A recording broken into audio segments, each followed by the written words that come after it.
یہ ایک مقدس پتھر ہے جو کعبہ معظمہ سے چند گز کی دوری پر رکھا ہوا ہے۔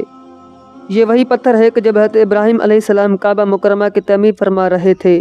تو جب دیواریں سر سے اونچی ہو گئیں تو اسی پتھر پر کھڑے ہو کر آپ نے کعبہ معظمہ کی دیواروں کو مکمل فرمایا۔ یہ آپ کا معجزہ تھا کہ یہ پتھر موم کی طرح نرم ہو گیا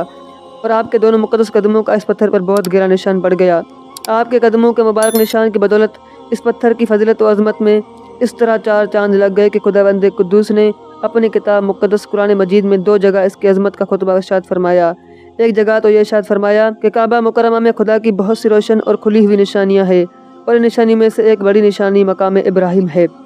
دوسری جگہ اس پتھر کی عظمت کا اعلان کرتے ہوئے فرمایا، اور ابراہیم کے کھڑے ہونے کی جگہ کو نماز کا مقام بناؤ۔ 4000 برس کے طویل زمانے میں اس بابرکت پتھر پر حضرت ابراہیم علیہ السلام کے مقدس قدموں کے نشان موجود ہیں۔ اس طویل مدت سے یہ پتھر کھلے آسمان کے نیچے زمین پر رکھا ہوا ہے۔ اس پر 4000 برساتیں گزر گئیں، ہزاروں آندھیوں کے جھونکے اس سے ٹکرائے، باریاں حرم کعبہ میں پہاڑی نالوں سے برسات میں سیلاب آیا اور یہ مقدس پتھر سیلاب کے تیز دھاروں میں ڈوبا رہا۔ کروڑوں انسانوں نے اس پر ہاتھ پھیرا،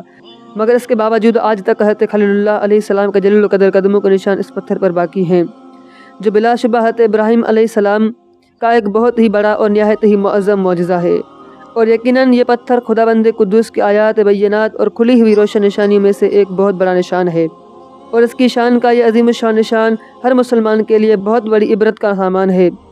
کہ خداوند قدوس نے تمام مسلمانوں کو یہ حکم دیا کہ تم لوگ میرے مقدس گھر خانہ کعبہ کے طواف کے بعد اس جگہ آ کے نماز پڑھو۔ تم لوگ نماز تو میرے لیے پڑھو اور سجدہ میرا ادا کرو، لیکن مجھے یہ محبوب ہے کہ سجدے کے وقت تمہاری پیشانیاں اس مقدس پتھر کے پاس زمین پر لگیں کہ جس پتھر پر میرے خلیل جلیل حضرت ابراہیم علیہ السلام کے قدموں کا نشان بنا ہوا ہے۔